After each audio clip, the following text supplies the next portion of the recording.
cloud. All right, there we go. Recording is set to the cloud. David, go ahead, please. All right. Well, hello, everyone. And this is my final talk on the continued talks on the 10 seed groups, also known as the 10 service groups. My final talk today, I will be discussing defining who are the creative workers, providing an overview of the hierarchy's purpose with the 10 seed or service groups, and also examining the various ways the creative workers are functioning throughout all the seed groups and indeed within all civilization. Of course, if you have any comments or whatever, I stop periodically, and you can always enter information in the chat.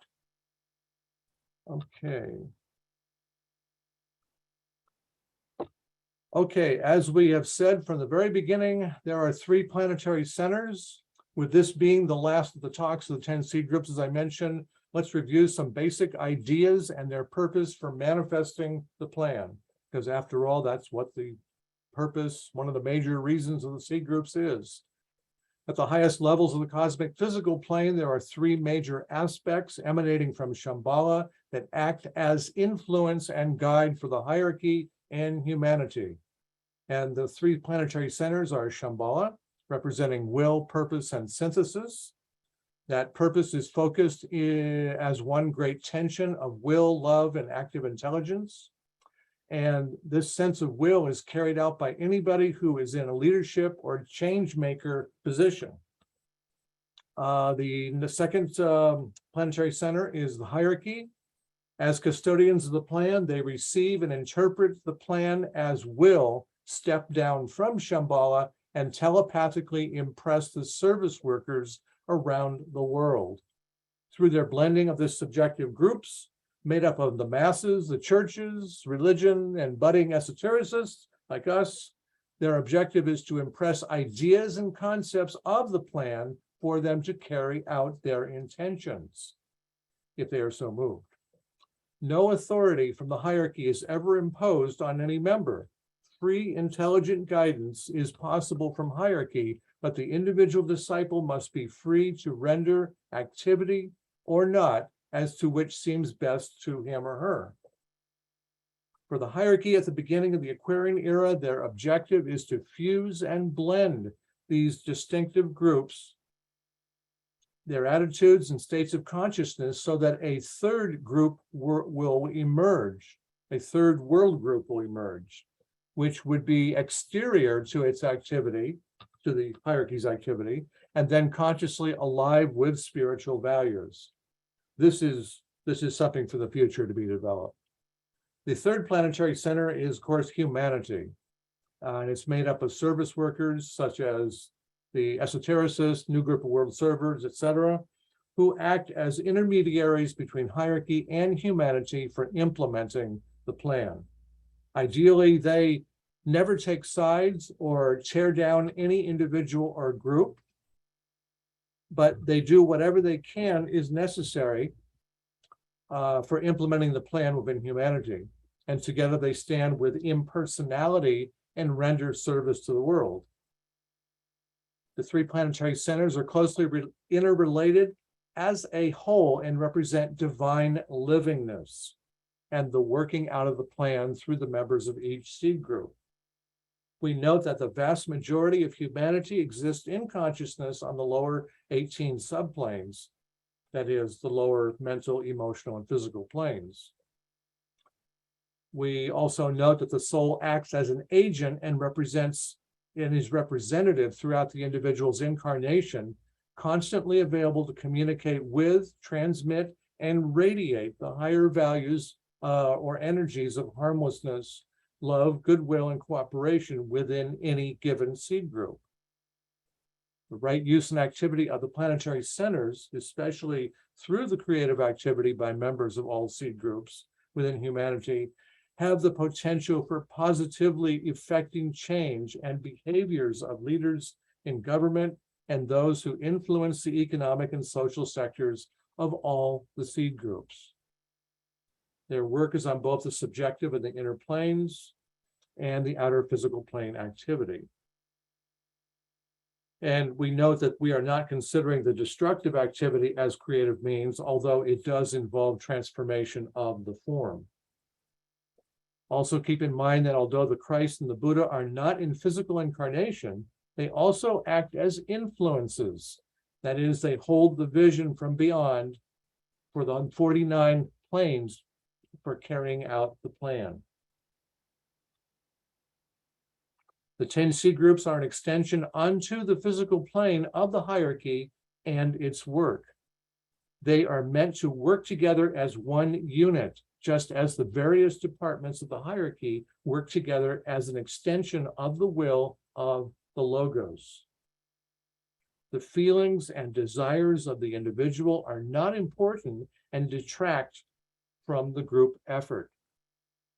All involved must make every effort to keep the group purpose uttermost in their minds and efforts, relinquishing thoughts of themselves, working wholeheartedly in their group, and only for that which will further the group effort and enrich the group consciousness and activities.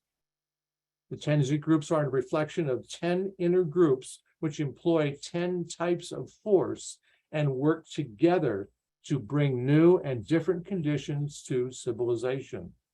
They are meant to be an attempt to manifest certain types of energy, which will produce the expression of unity on Earth. Focusing these 10 energies powerfully and rhythmically can wield into more constructive patterns the forces of contention in international conflicts, religious tensions, economic and social upheaval, and the effects of war. For focusing or for discussing the 10 seed groups at the level of civilization, each seed group is going through its own evolution at different levels. One, the evolution of the individual within civilization. This means that the individual must ultimately awaken, purify, act responsibly as he goes through the probationary path. Later, he learns to integrate his personality within the higher self as he carries out all his activities. Another way they are working at is the evolution of leaders in society, where the seed groups must learn to be governed by soul impulse and with hierarchical inspiration. This level of communication can be through impression or telepathy or both, and allows the individual to work with purpose and intent for carrying out their part of the plan.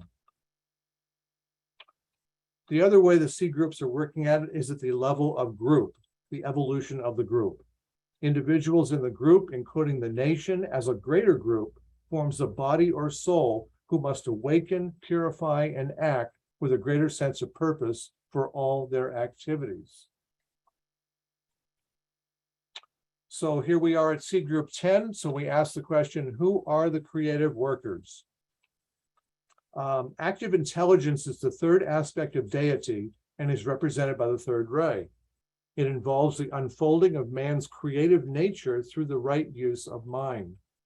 This allows him to develop his capacity for the intuition, registering ideas, responding to impulses, and creatively building forms from revelation. From externalization of the hierarchy, DK said, the 10th or creative workers group at the ashramic level is made up of 3 key members of each of the other 9 seed groups, working together toward the specific end of forming a nucleus of spiritual power and energy for helping of humanity. The 10th group has the task of relating the other 9 groups, other types of groups, in synthesis so they can work creatively for manifesting the plan on the physical plane. The 10th group is formed to inaugurate the methods of the New Age as regards to group work, the training of disciples, their preparation for initiation, along with other groups all over the world who also have a sense of a new vision and are working under the inspiration and the impression of the masters. The seed groups are also an experiment which has for its objective the manifestation of certain types of energy, which will, when effectively functioning, produce cohesion and or at-one-ment upon earth. They can only be brought into rhythmic activity by the imposition of stronger and more definitely directed energy from the ashrams. Each outer seed group has its own inner counterpart in the ashram. This inner counterpart is a completed whole. The outer results are still only partial and developing. Remember, these 10 inner groups embody 10 types of force and work synthetically and are an experiment to bring in new and different conditions and produce a new and better civilization to be consummated in the Aquarian age. The method of communication between members of the hierarchy is through the combined contribution of those members making up the 9 groups and the synthesizing 10th group. In Dhyana 2, GK said, this unanimity of purpose produces a very close subjective relationship with each member of the ashram. Personalities do not enter in, and its vehicles are left outside the ashram, speaking symbolically. Remember also that the ashrams exist upon the plane of buddhi or in the plane of the intuition. This the joint undertaking binds all members of the ashram into one synthetic whole. There is therefore no possible controversy of any emphasis upon individual ideas because no personality, vibratory quality can penetrate into the periphery of the aura of the ashram. At some point, the work of the first three seed groups has to be mastered by all disciples. Seed group 1 has to be able to become sensitive to impression and telepathic with other disciples. Seed group 2 must learn to become able to communicate ideas related to the seed groups without personality separation or bias. And seed group 3, to become a healer, is not just through the healing of the form or the etheric body, but self and communicate living energy from the soul to individuals and groups as spokespersons. Essentially, the task of this 10th seed group is to relate the other 9 groups so they can manifest the plan on the physical plane. This will lead to the externalization of the hierarchy. Seed group number 10 is closely related to seed group 9 because today, in today's world, they are bringing about the concretization of the energy of desire. This in turn brings about the creation of things. Thus, they are concerned with the concretization of money. This would also entail seeing money as needed to manifest anything and transform systems on the physical plane. At this time in history, this would translate as the 10th group working closely with the financial services group as fundraisers. With the first seed group, telepathic communicators, and the 8th group, that is the esoteric psychologists, because these groups link the ideas with the other groups they work with. We note that the creative workers group is connected with the third aspect of divinity, active intelligence, and they creatively blend life and physical creations with a philosophical orientation. Through their process, a magical process transpires in the physical plane by blending life, spirit, and form and matter creatively. In doing so, they become a vehicle for the divine plan to appear. GK says from this, the creative worker is soul conscious and draws his inspiration from the world of illumination, that of pure light and pure love. He receives a divinely inspired idea and precipitates to the outside world through his creative work. The creative worker members must always guard themselves against working separatively and in isolation, as they would fall into the glamour of working with the free and independent souls. It is the hierarchy in the ashrams who provide the theme and the ideas of creativity and expression of divine intention. These groups come through the process of higher guidance. They come about through the process of higher guidance and impression directly from the ashram, and also through a bottom-up process of students choosing and getting on with mastering their preferred mode of service in the world.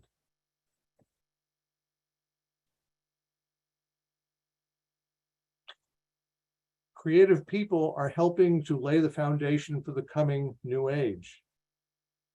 GK said, through art or the artistic sense, idealism affirms imagination and attempts to realize an emotional and mental conception of beauty, a standard of perfection juxtaposed to aesthetic naturalism and realism. Art is a way that the artist expresses values and beliefs in society in a creative way, such as through architecture, sculpture, design, dance, music, and artwork. The creative workers in all fields where creativity happens. You could have a teacher in a classroom is creatively giving lessons. There is the creative expression of thought in literature, the broadcast journalism, financial investments, such as fundraising and crowdsourcing, etc. Another example of the creative artist is reducing an ideal to an idea when then concretizing it. For example, furniture is designed so that it is attractive and functional and affordable. As just one example, in the mid-20th century, the creation of lamination, pressed board, and simulated wood panels was created into a type or style of furniture. With this example, the ideal was and still is for creating of business enterprises that create things of beauty and that are functional for society. With the concept that many individuals are motivated toward beautification of cities, workplaces, homes, environments, etc., in mind, the creative artists work in the fields of city planning and architecture.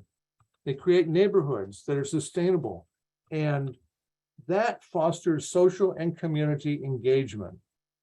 Besides creating beauty and form, the architect designs for functionality that facilitates urban planning. The creative artist holds the ideal of beauty, but is made into an idea that he or she can materialize and give it physical form, such as creating or maintaining green spaces.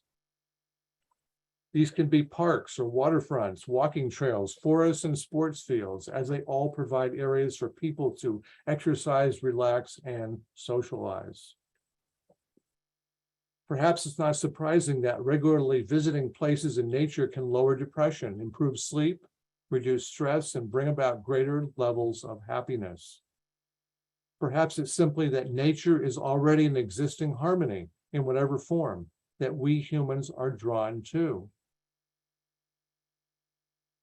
In thinking about expressing creativity and art through various fields and seed groups, we understand the principle of sharing is about not hoarding or being greedy with sharing ideas, as, for example, with the possession of money, but to understand that to spend or to share in creation of something is to understand there is a rhythm of energy to be employed for creation.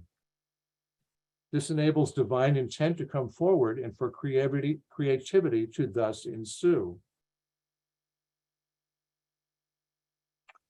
Are there any comments or questions at this point? No, I don't see anything yet. All right. But one thing, and Veronica, can you record?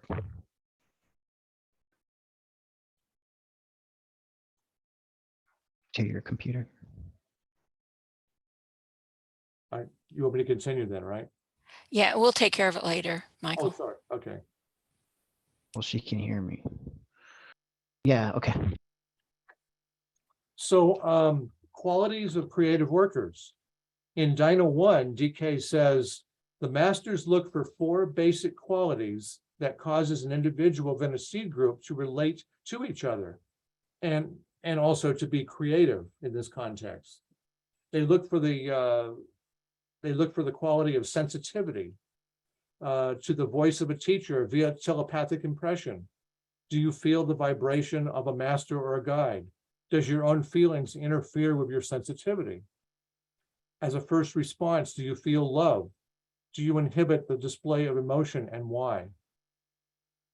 Another quality the masters look for is impersonality and detachment. with regards to a person's attitude and ideas? Are they reactive or responsive? Is it natural, innate quality, or is it through training? How do you handle problems from a mental level, or is everything done through the emotional? Psychic capacity, intuitional response to ideas and impressions, heart knowledge, response, not the solar plexus, to real need or a crisis in the moment. Right observation on the soul plane is done through right mental perception, discernment, having a freedom from illusion and glamour, be able to correct manipulation, employ the correct manipulation of force, and showing an understanding of the types or qualities of force and right creative weaving into service. Do you have a true comprehension of the time with ebbs and flows for right time and action taken? And another quality the masters look for is mental polarization. And this is an attitude of meditation held throughout the day. And it infers a constant orientation to life from the angle of soul. It's developing the esoteric sense. And when I'm also referring to a handout with techniques for working in consciousness, and that could be put in the chat now, Bill. Okay, I just put it there. Wonderful. And again, these are also qualities DK said that disciples on the spiritual path must also master. So continuing to speak about synthesis, we talk about politics and economics in the macrocosm. This is all in the context of the 10th seed group being creative, how they work with the other 9 seed groups also, keeping all that together and in mind.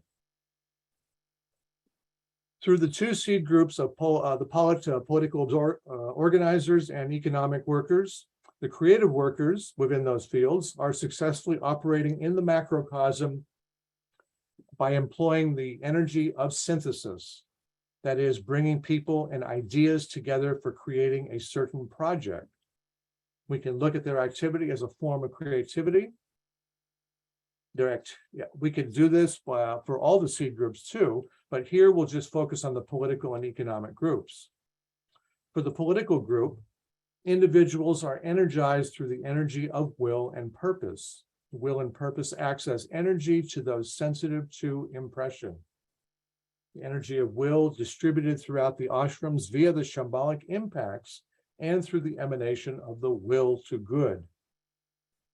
The will to good or will to love is stepped down by politicians, this is ideally, of course, as they enact legislation and allocate for programs that benefit society.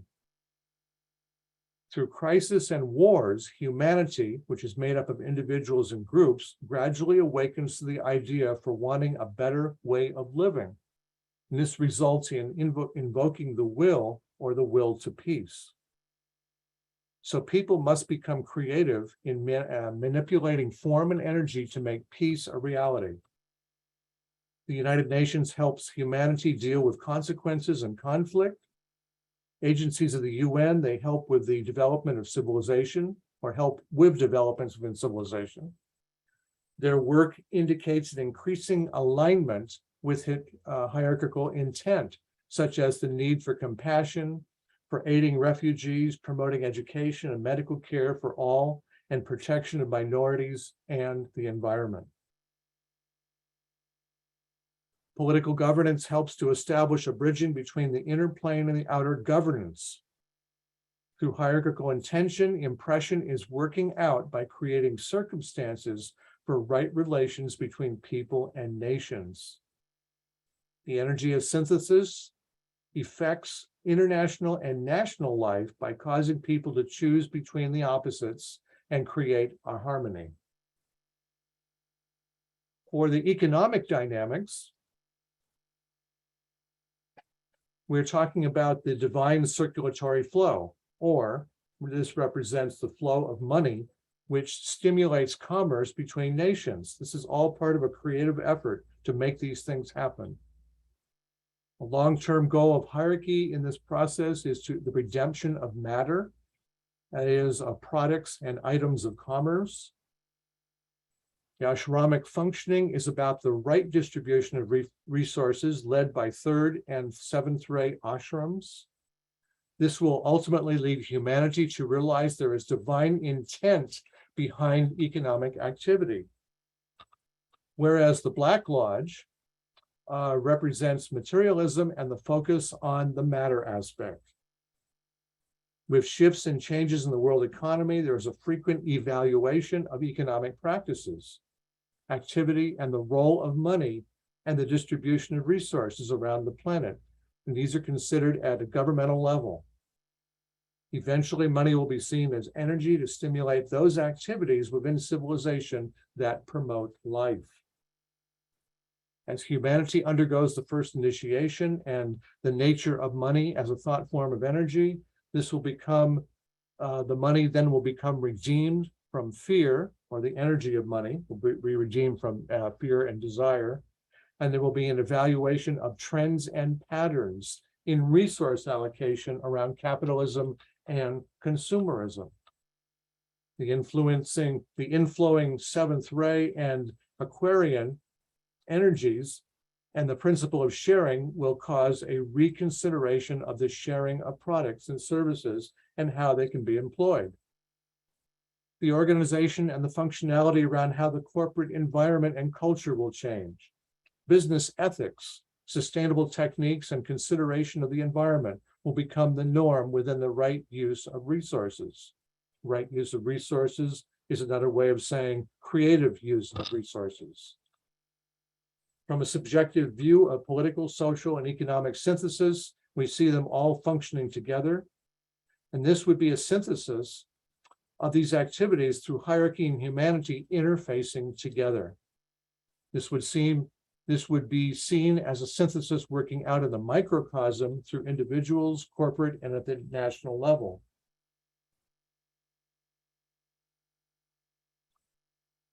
Prior to the anchoring of the will aspect in civilization, the hierarchy impresses all aspects of the plan, including allowing the soul to govern the individuals and humanity as a whole. At the role of the second aspect, the Christ, the hierarchy, and the soul will act as dynamic agents for defining relationship between individuals and groups, nations, and economic alliances. The Manu and the Mahachohan impress a higher pattern as a model or idea for civilization. This can result in the organization and economic and political governance, which will become synergistic in expression and purpose. Ultimately, so this would result in ashramic externalization and success of the 10 seed groups into physical plane expression. Any comments or questions at this point? Nope, not so far. All right. The coming fourth ray influence. From Charles de Mott's book, The Inner Side of History, he comments on the fourth ray cycle and its influence. And he says the Tibetan indicated that the fourth ray harmony through conflict has been conditioning national development since 1850, underscoring many conflicts. By the same token, this has helped generate the desire for liberation among colonial peoples. Although discord still persists, the trend toward establishing right human relations is coming more and more into acceptance. Although the artist or creator for the work of art, there is a certain amount of conflict present in his or her consciousness. But the discussion here is not about the conflict aspect of the fourth ray, but about creating harmony through creativity.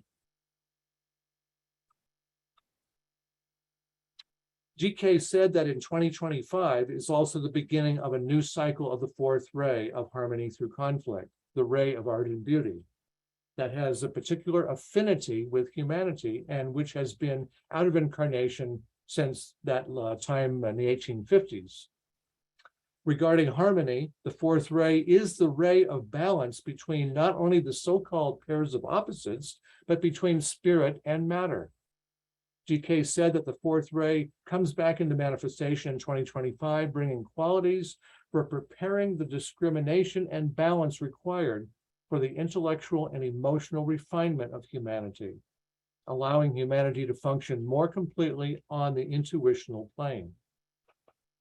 Regarding conflict, paradoxically, the gradual approach of the hierarchy to the physical plane and outer appearance is a source of planetary turmoil and conflict. Their highly refined vibrations are at odds with the status quo of conflict of humanity's physical plane world. The forces of materialism are fighting fiercely to prevent the reappearance of the Christ from occurring. Hence, humanity's dweller on the threshold struggles to maintain the past. From Destiny of the Nations, GK says, the fourth ray is, in the last analysis, the ray which teaches the art of living in order to produce a synthesis in beauty, a synthesis of beauty. There is no beauty without unity, without embodied idealism and the resultant symmetrical unfoldment. The ray of beauty, of art and harmony is the producer of the quality of organization, of perfection within the form. This ray is not the ray of the artist, as it is often claimed, but is the energy which brings about beauty of those living forms which embody the ideas and ideals which are seeking immediate expression. From Dino 1, GK says, the point of peace must be found in the midst of riot. Wisdom must be attained in the very midst of intellectual turmoil. So think of the creative worker in whatever activity is working to resolve a conflict and create a harmony out of it. I believe it was Michelangelo that said that he is working in sculpture to release the spirit from the form. Any comments or questions? Nope, not yet. All right. The influence of the chakras or centers on creative activity. From Externalization of the Hierarchy, GK says of the creative process, this creative process begins always in the realm of intention and is impulsed by trained desire and will be brought about into objective expression by the right direction of thought through the inspiration of right ideals. We recall that the actual creative energy is employed not just by members of the 10th seed group, but is in fact made up of members of the other 9 groups who work with the head, the heart, and the sacral centers at the center and the base of the spine. Workers of these seed groups express as the head and base centers work together to connect the divine will and allow it to express on earth. The heart brings the energy of love and beauty and the balancing of a recognition of synthesis of all viewpoints. The energy of the sacral center, moved up to the throat, helps to bring forth the creative power to manifest their thoughts and plans. Sacral energy coming from the second center provides a drive for regeneration, linked to reincarnation, the birth of new things, and changing the form nature from one to another. When motivated by spiritual awareness, the sacral energy redirects the raw sexual energy for creation and expression through the throat center. This creative energy can be in the form of artistic creations, to creating music, to building structures such as architecture, the drive or the creative spark for making a project to work out. The 10th seed group or the creative workers link and blend life and form creatively, and they're communicating between the creative aspect of divinity and is expressed through creative work and in response to the thought world and the life aspect. Their work is related to that of the 9th financial services group because they concretize the energy or desire energy to create things. Through philosophical expression, they relate the other 9 seed groups factually and scientifically so that their creative efforts together synthesize a divine plan into existence. In the New Age, the seed group 7, the scientists, and seed group 8, the psychologists, will come to study and understand these various dynamics.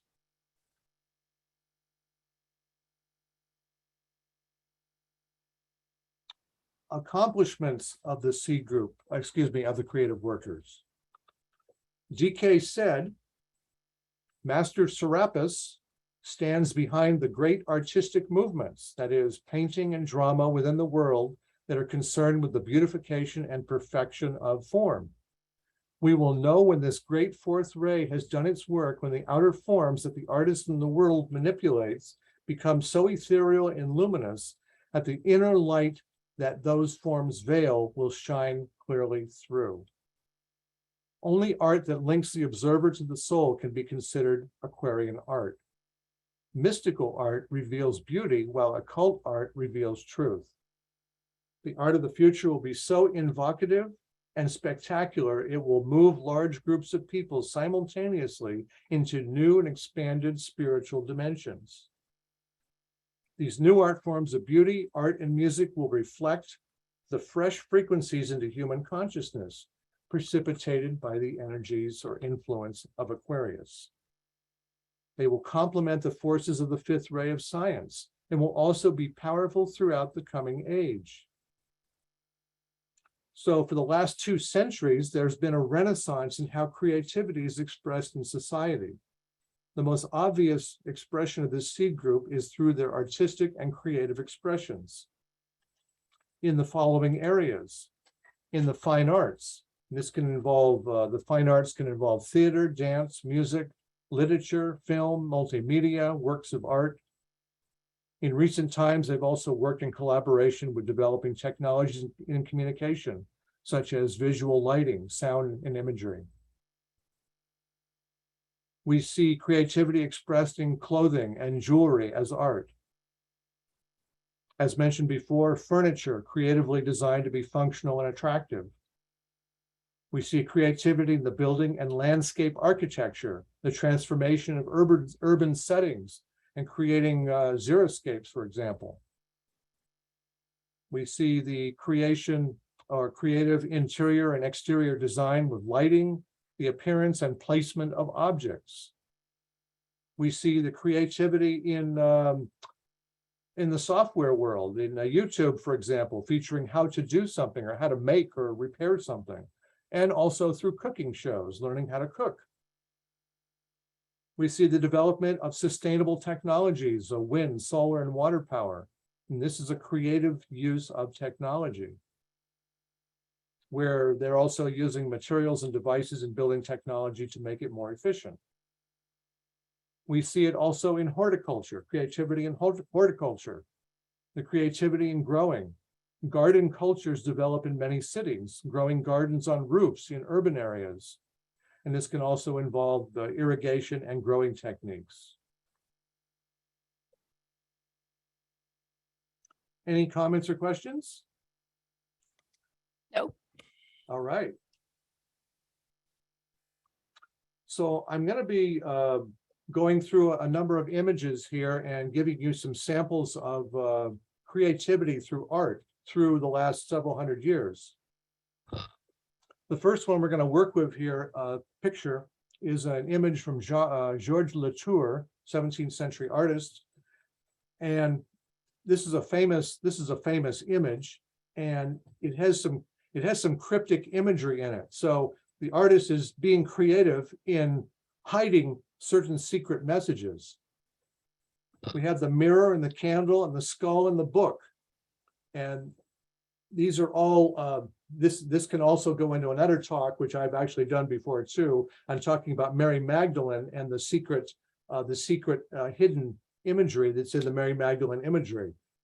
So you'll see this image and the one coming up on this. In this particular image, the skull is symbolic with the inevitability of death or the connection with the outer world.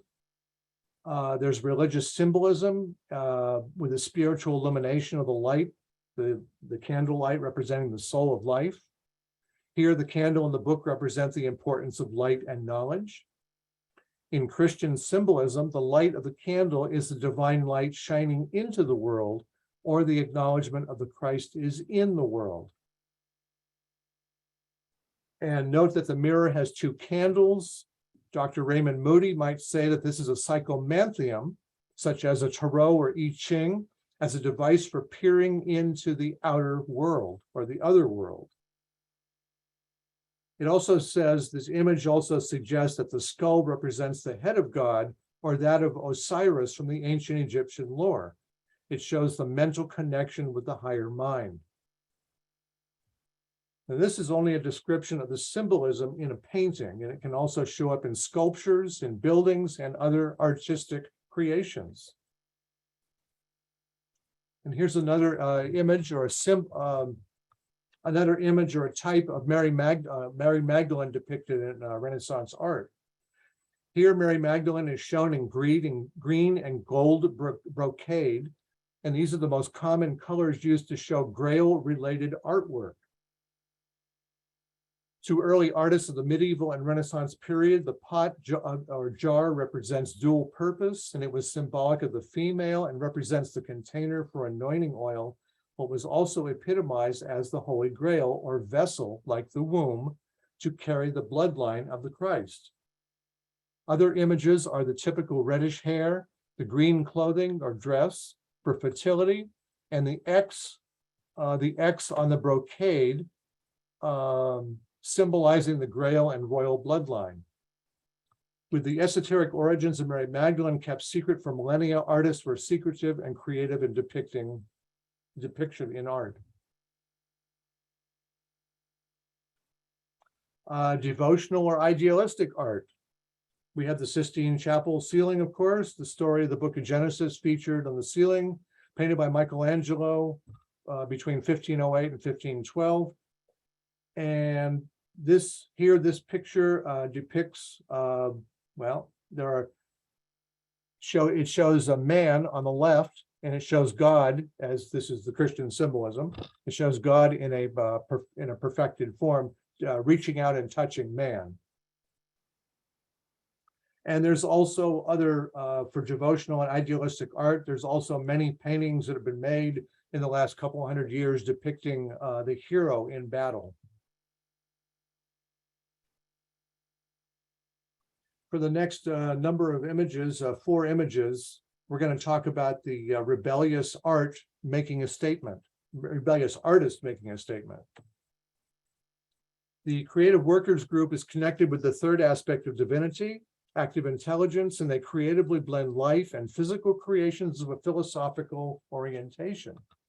And through their process, a magical process transpires in the physical plane by blending life and spirit and form creatively.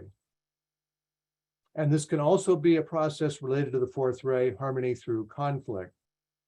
And artists doing this work, they can demonstrate their artistry in various fields and can create from a space of using the visual arts for music, to athletic feats, to having a conversation, to arranging a room. It can be life coaching, to preparing a meal, to solving a problem. With idealism and devotion, we see this in Renaissance and medieval art with a sense of the Michelangelo Sistine Chapel painting I just showed you. We showed the imagery with Mary Magdalene through imagery, allegory, and symbolism in art. And there's also art and collective trauma, which I'll show that one shortly. And art can also be a response to political and social events, and create art relative to making a statement. And in this context, there are artists that are rebellious or making a statement, such as one which is called Banksy. This is I believe it started in Britain in the 1990s. It started out as graffiti, but then it became an actual art form, as you'll see shortly. You can go into Wikipedia and just type in Banksy, and you'll get some other background information, more detailed. We have others that are other artists, many other artists making a statement like Picasso, Alex Gray, Salvador Dali, and Agnes Pelton. I'm going to show examples of their artwork here. We have for artists making a statement, there's the art of beautification for making a statement, such as architecture. Could be landscape architecture too, of course. For art and collective trauma, I just found this website, or it's just information just recently. It's an exhibit that's actually happening in Istanbul right now until December. It's called Art and Collective Trauma, a new exhibit at the Archer Museum in Istanbul by an artist named Sepp Portas, March through December this year.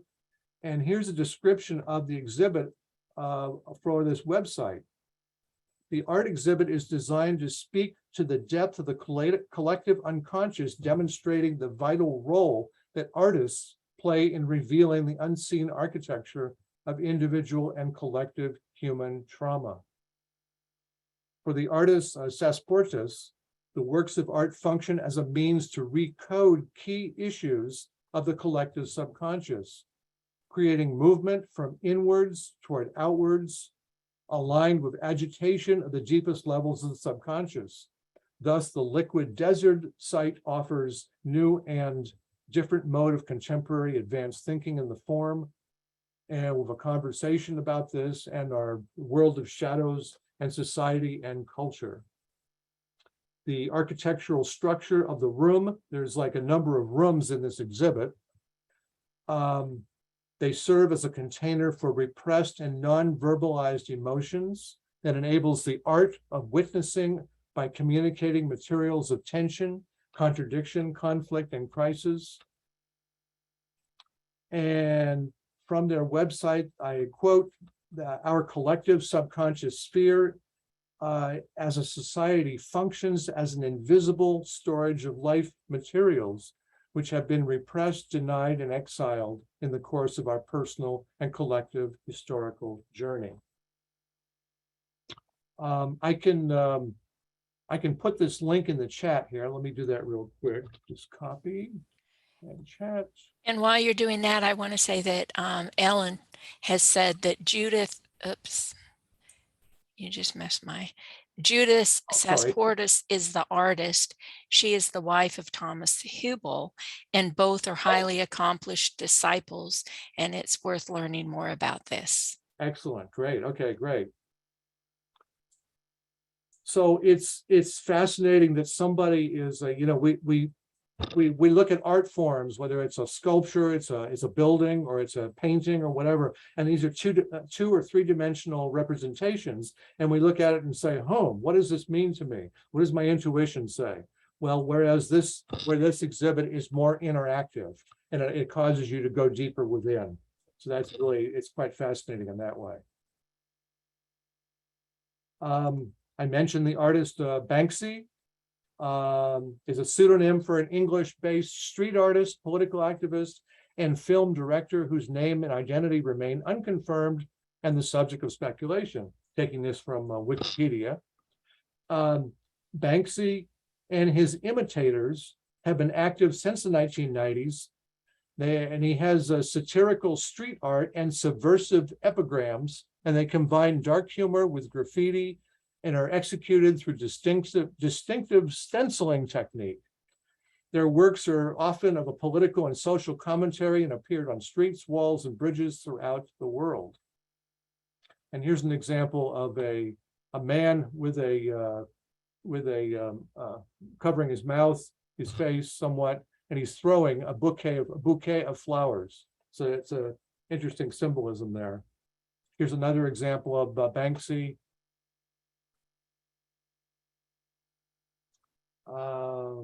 Continuing, here's another one. This is England's, let's see, Prime Minister Boris Yeltsin. You have North Korea's Kim Jong-un, and U.S. former U.S. President Trump.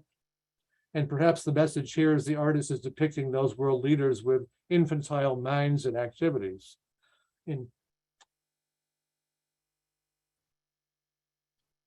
Then we'll move on for artwork as beautification. Around the earth, there are many scars from mining. This is an example of a culture in Australia that found a creative way of covering over the scars with rugs. This idea was born from Nagalia elders, an Aboriginal culture in Western Australia, expressing their pain and grief at those gaping mining holes left all over our country. The Aboriginal culture seeks to raise awareness of the importance of this problem in both its physical and spiritual dimensions.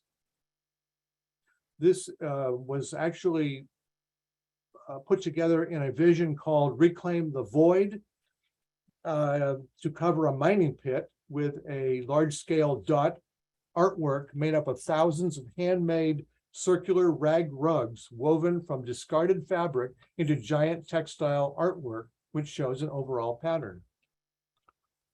This looks like it's at least hundreds of feet across, whatever the size of this is. I have no idea. But I mean, if you can imagine just on strip mining alone around the world, those are just major scars that are on the landscape. Art in architecture can make you see and think in abstract terms while expressing different forms of beauty and efficiency of form. We also keep in mind the architecture, excuse me, the architecture is not only symbolic of the form and symbolism, but it also has functionality to it. But it's also a low-grade version of telepathy. Low-grade meaning it's a subtle form of telepathy. You're passing an image of a symbol. You notice this image here. You see the symbols here represented, the squares, the rectangles. There's triangles in here somewhere. So these all have subtle innuendo to the person that's viewing it.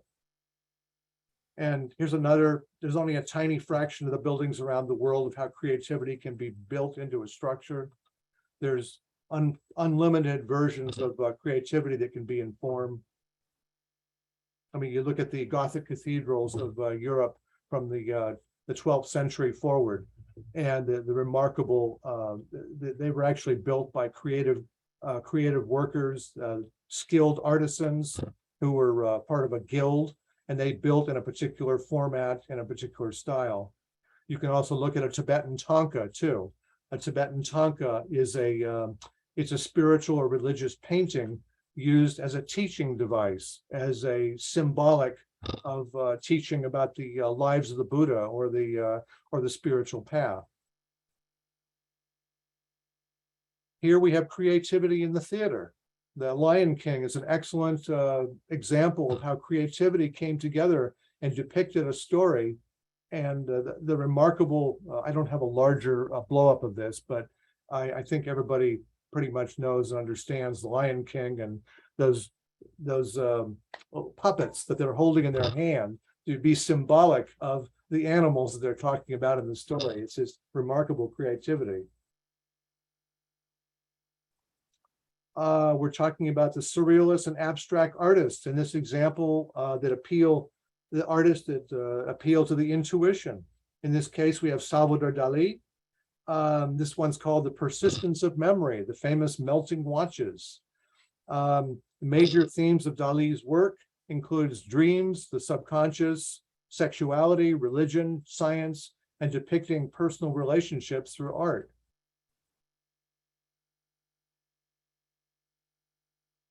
Another artist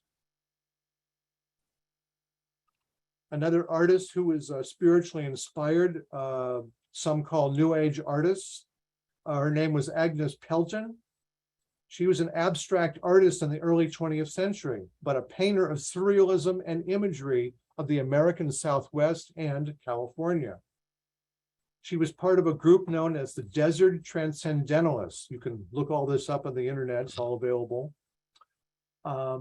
She studied theosophy and other spiritual subjects in the 1920s and 30s. Her imagery chiefly drew from her own inspirations, superstitions, and beliefs. Agnes Pelton manifested emotional states in the form of ethereal veils of light, jagged rock forms, shimmering stars, and exaggerated horizons, taking that from a website. Oh, and here's, I'll paste this also in the chat. This is a wiki link to Agnes Pelton.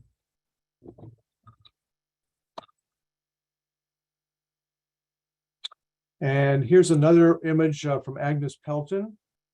On the left, her image is on the left, and it's quite probably inspired by Nicholas Rorick's Mother of the World, painted by in 1924. There's a definite similarity there. We move on to another New Age artist named Alex Gray, which I'm sure many of you are familiar with. And we can also do this one too.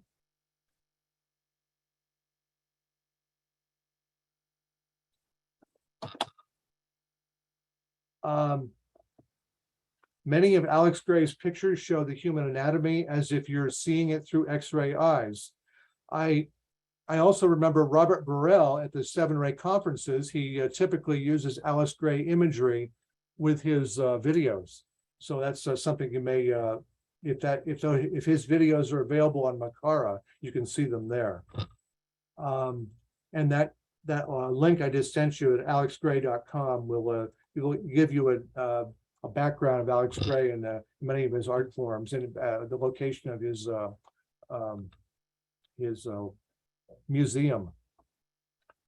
Alex Gray himself comments on art. It improves the mental, physical, and emotional wellness. The end product is less important than the creative process of aligning the self with the soul, entering the creative flow state by drawing, painting, singing, dancing, and it can have a healing benefits for anyone as we open up our boundless spiritual nature to the Great Spirit. Art helps people express complex emotions and heal trauma and depression. In this particular painting, Alex Gray has hundreds, if not several thousand paintings. He's creatively depicting the conflict between science and religion in this image.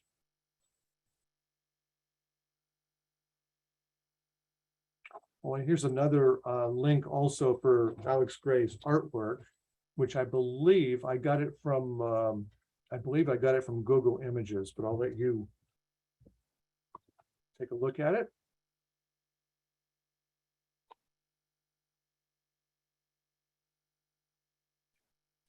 So in the following next several slides, I'm going to show you some very short little videos. And these videos are demonstrating the creative artist and activity. And then I'm speculating that these are this imagery, when I first saw it personally, when I first saw it, it really stimulated my imagination. And it also was like, it's like something I've never seen before or never thought of on a certain level. So could this be a glimpse of an upcoming fourth ray influence? I'll let you take a look at this. And I hope these videos work. I think they will.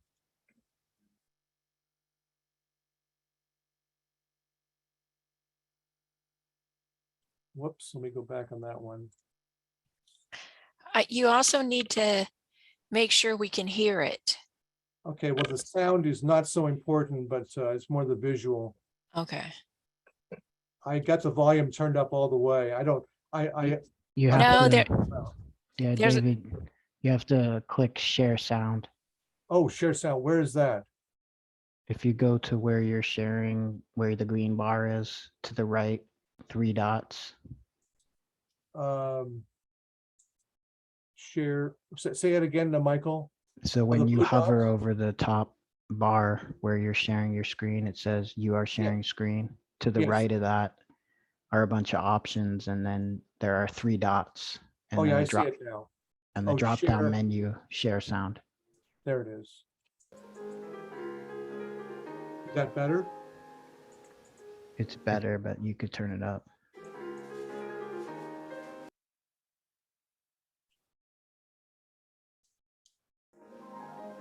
That's as loud as it goes. Whoops, I'm sorry, I just lost it again. Is it Yeah, we coming? could hear it. We could hear it. Oh, you could hear it, okay. What's my volume? Yeah. We can hear it.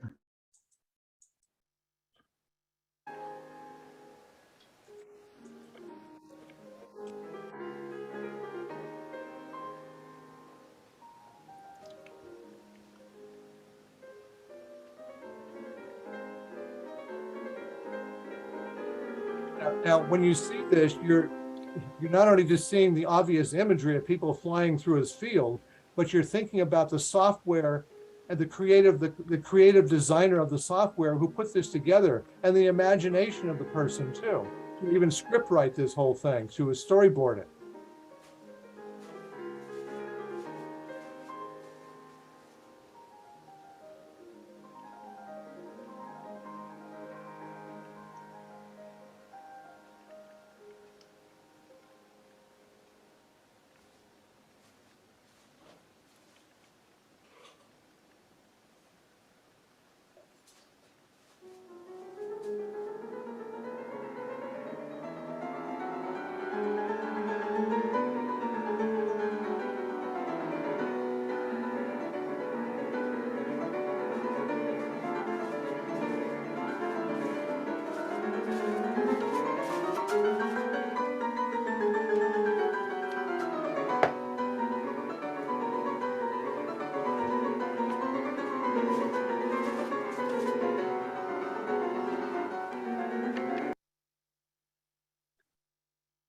And moving on, let's see, here's another video. This is an example of sound art, sand art, S-A-N-D. And this is, there's several examples, but I'll just show this one. Let me just get the sound up on this. Who said art is on canvas only? This guy uses color tint and makes a wonderful art on terrarium. Imagine the patience and the creativity one needs to come up with this. This particular artist he's creating the image from his mind. It's like he's got a real direct connection with his mind and his intuition and his ability and skill for putting this together. So this is a remarkable It looks like she's form of staring at creativity you. too.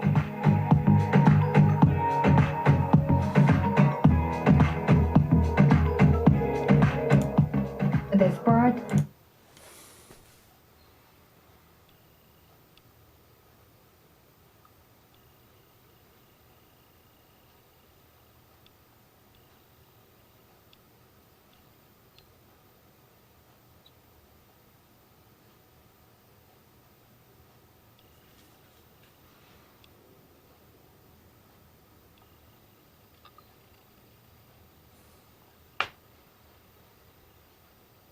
I don't believe this one has sound.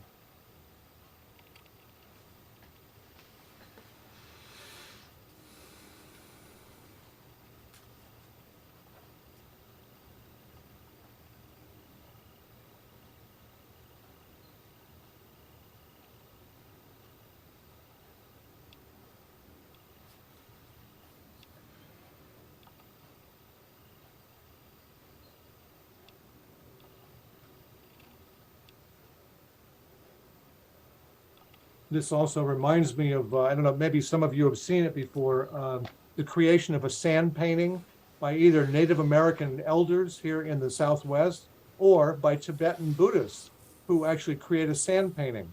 I don't know if you've ever seen that before, but they're using, this is a more gross form, but the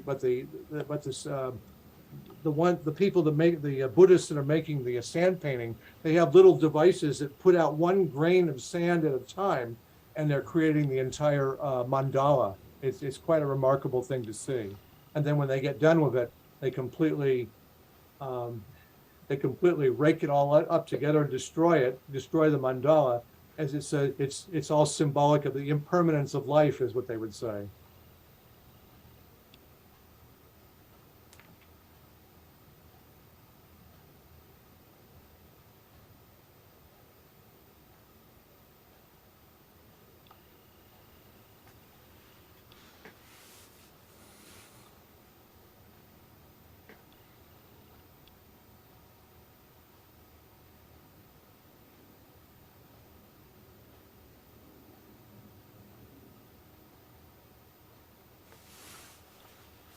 That's it for that one. Now we have,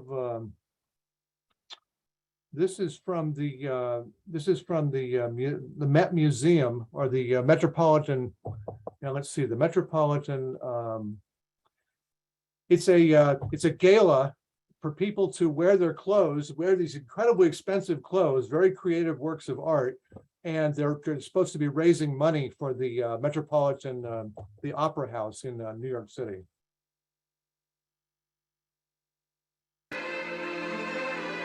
This is very short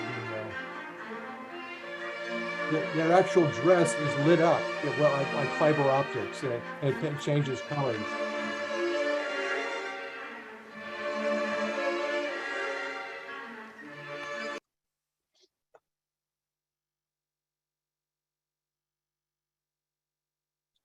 And another one here is very simply a ball rolling through waves on a beach. All forms of creativity and imagination.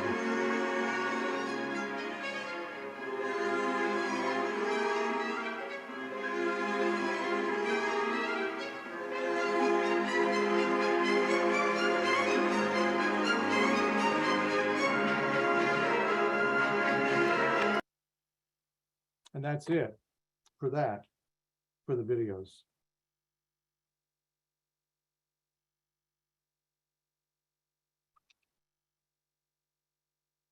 Are there any comments or questions at this point? No, I don't see anything. Okay. Okay, these are my last two slides and in conclusion here. With this talk, I'm concluding discussions on the Tanner Seed Service Groups. The theme is and has been rebuilding the shrine of man's living. When we talk of the New Age, a term largely attributed to Alice Bailey, it describes the coming age of beauty, harmony, and joy. But as with anything and lasting value, we have to continue to work towards it and determine how to create civilization where all of our leaders, whether in politics, private industry, or even our individual lives, must learn to bring accountability, transparency, and not be corrupted by physical plane temptations, and hold the higher intention of the soul in our thoughts and activities. So how can we do this? As cells of consciousness in the universal mind, each one of us are all part of a great evolving entity called the plan. Our civilization as a whole is a reflection of this concept demonstrated in and through the 10 seed groups.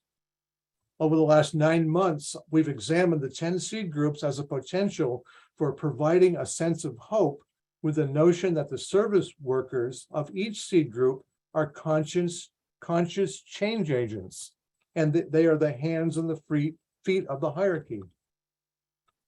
We're still in the last several years of the stage of the forerunner, prior to the externalization of the reappearance. Then in 2025, hierarchy will meet in conclave and determine how far humanity has spiritually evolved within civilization and through the seed groups. And from this, the next steps for rebuilding will proceed. For each seed group, it evolves by workers who have the potential for shifting civilization towards fulfilling the plan. But civilization in its current stage is not sustainable and is breaking down in virtually every aspect. With this understanding, it must be rebuilt, not by one seed group, but by all working together towards a spiritual ideal. This, of course, will not happen overnight. With the help of the masters, disciples, and initiates, a new plan for civilization will come to pass. This would be part of a vision of the masters after externalization. Hierarchy will not save civilization, as they are not our saviors. It is us, humanity, with the guidance of hierarchy, that civilization will be saved and reconstructed. In today's world, the Political Observers Group must work with the Financial Services Group to strengthen economic alliances and allocate and redirect funds toward all groups and endeavors that build up society and not tear it down or weaken it.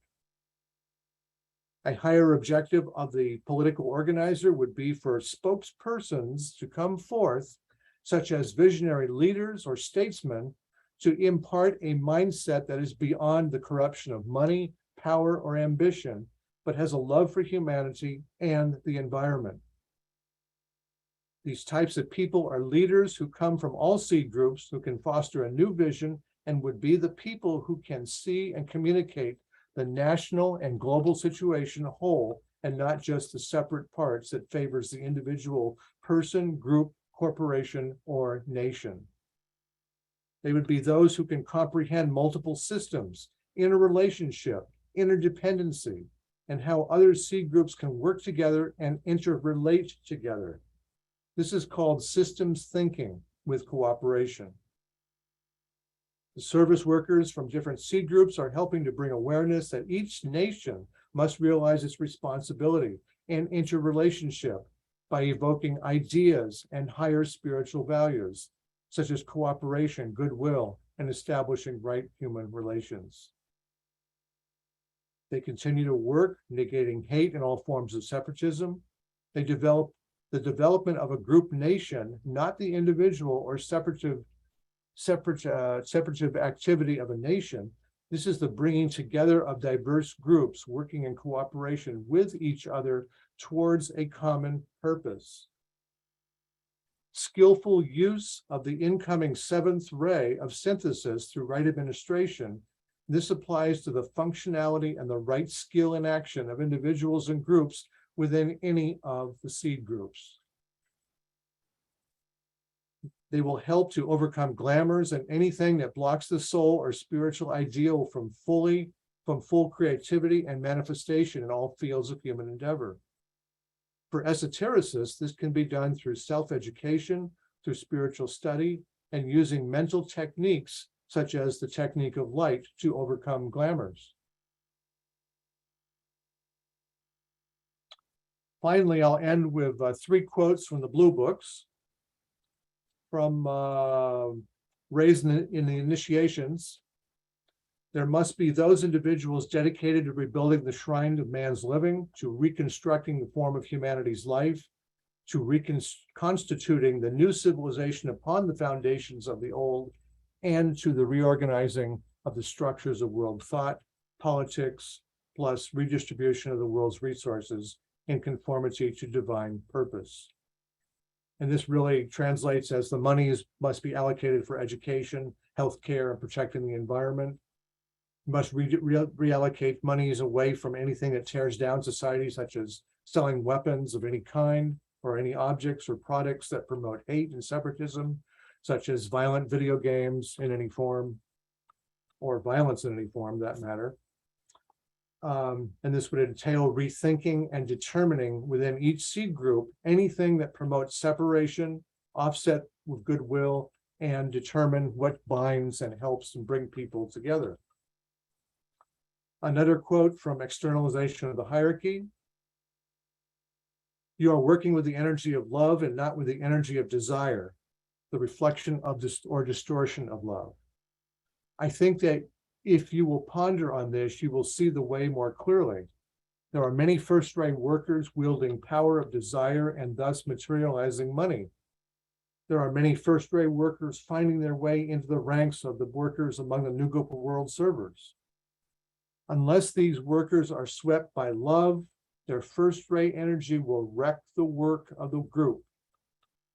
Yet they are needed at this time, for they have strength to stand unmoved at the center. It is the conjunction of the first and second ray workers which can carry the world through the coming crisis of reconstruction. And it will be of value if this is borne in mind by all of you who work and are connected with this new group. It is important and integrating work. And the last quote I have from Externalization also. It is essential that we be practical in our approach to the subject, and that the reconstruction plans involve steps which are possible and which the average man can take.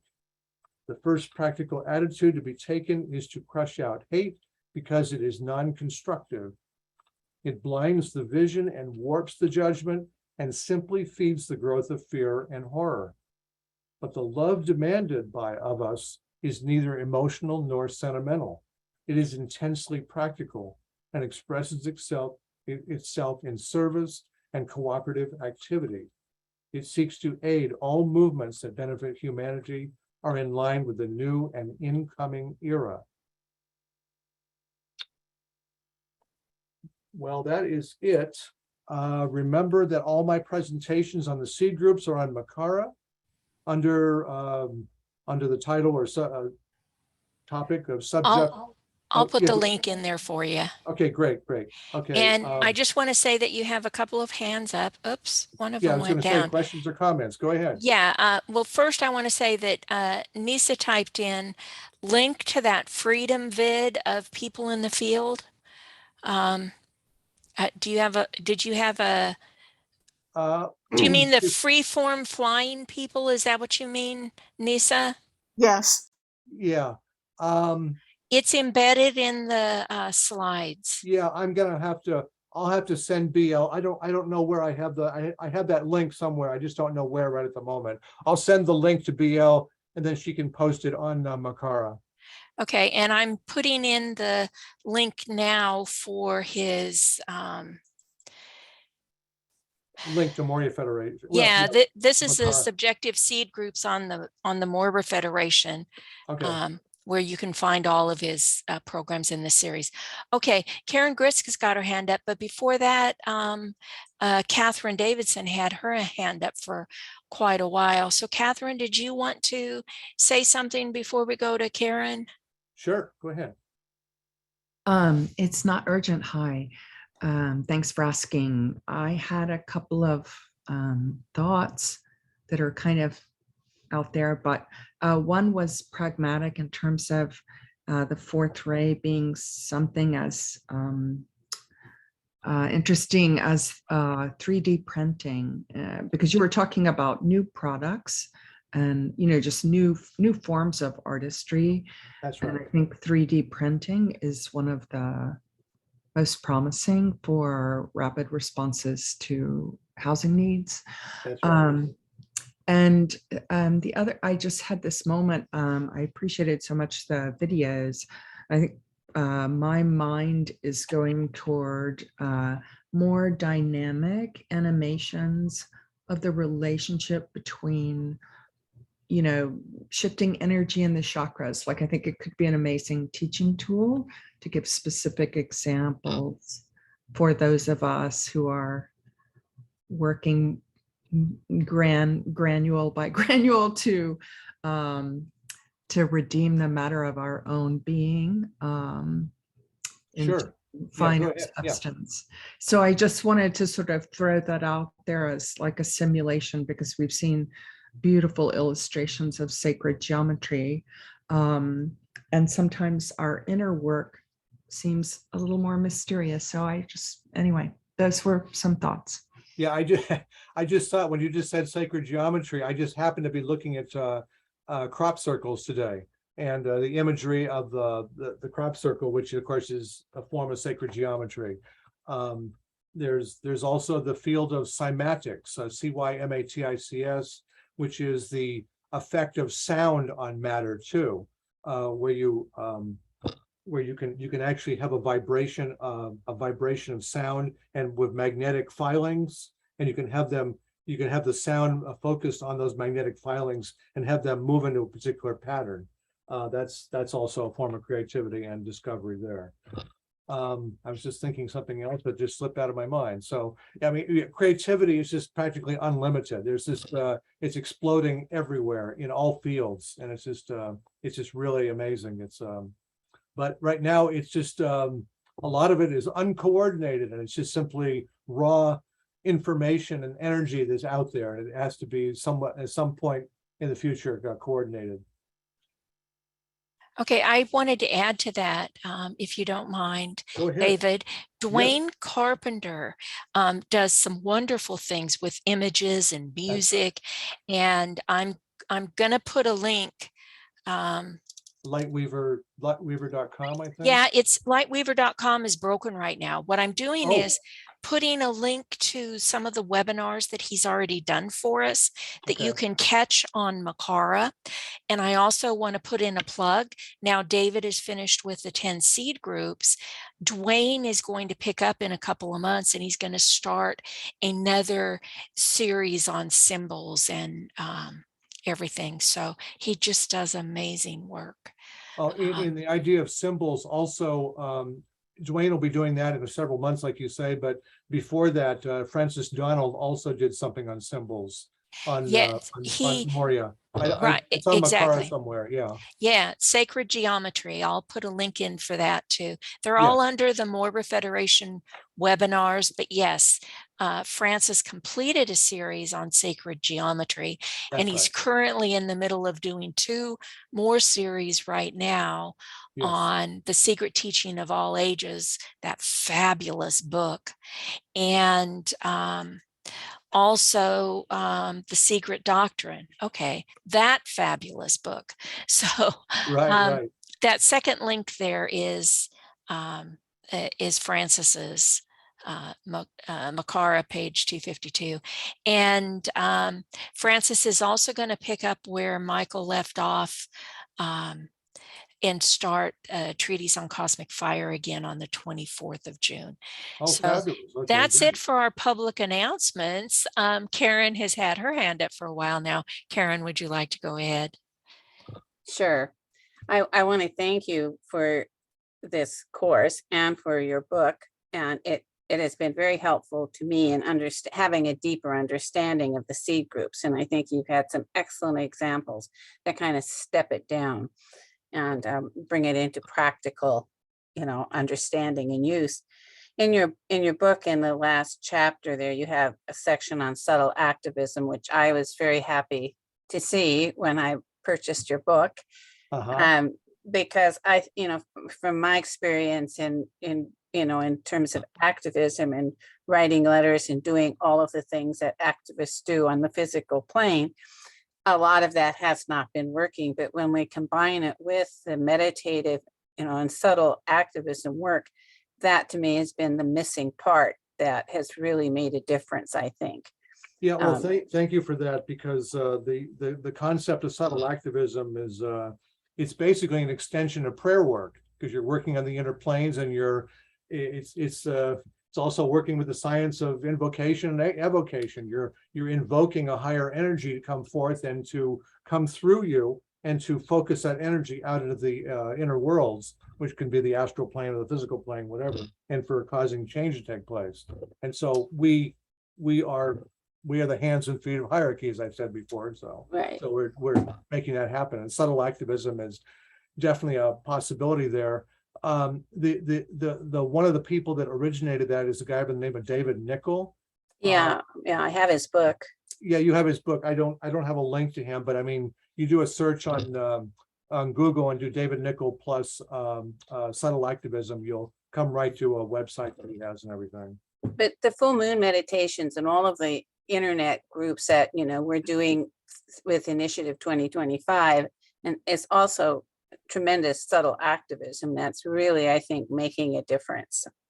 Yeah, so very powerful. Sure.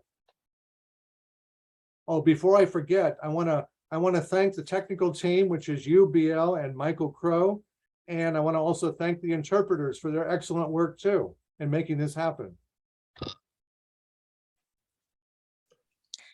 Well, you're welcome. We enjoy being the fly on the wall in your presentations. Right. And it's so good that we have the interpreters. I mean, that's a massive task that they have undertaken, and they continue to do for us. Well, it's passing the teachings internationally is what's really going on there too. So that's fabulous. So, any other comments or questions? A number of thank yous from the people. So that's all I see right now. I guess we're done. Okay. And I guess I'm done too. I'm, I don't have any new courses coming up right at the moment. I'll be contemplating these in the coming months, and what'll come next, I'm not sure yet. I have some ideas, but nothing has concretized, as we would say. So it's I will be letting BL know that information and when that comes forth. And I will be putting it out when we know. So, That's right. That's right. so thank you, everyone. Michael, you're the one who needs to end the webinar as the host.